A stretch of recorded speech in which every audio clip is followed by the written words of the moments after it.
Am I the asshole for telling my newfound father and his wife that I'm not going to take part in their religion ever? I met my father in September of last year. I-16M, was 15 at the time, had recently lost my mom to cervical cancer, and had found out that my grandparents and two of my aunts did not want to keep taking care of me.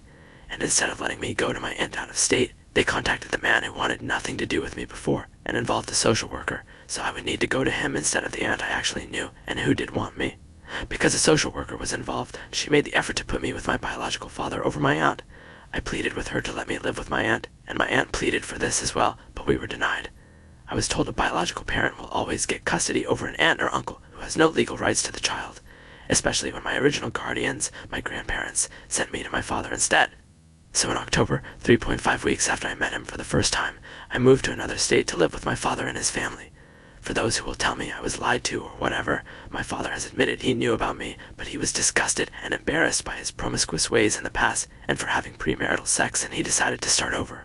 He said his wife was thankfully very open-minded and was happy for me to live with them and have a relationship with them despite my origins, which have fuck all to do with me.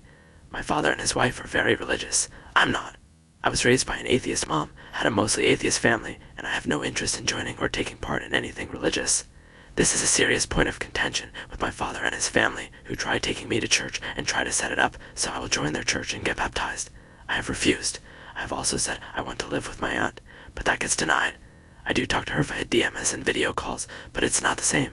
She did try to petition for custody, but the different states thing added complications, especially when a social worker is still actively involved.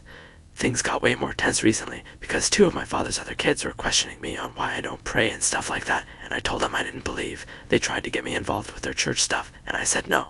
They got upset and tried to do all this converting stuff, and they're only middle schoolers, for fuck's sake. My father tried telling me I shouldn't shoot it down so quickly, and he told me to give it a try, and I said no. Then his wife decided to get her say, and she told me I should be grateful for a chance to be saved, and I'm being very stubborn and should show them respect as my parents to let them guide me into religion.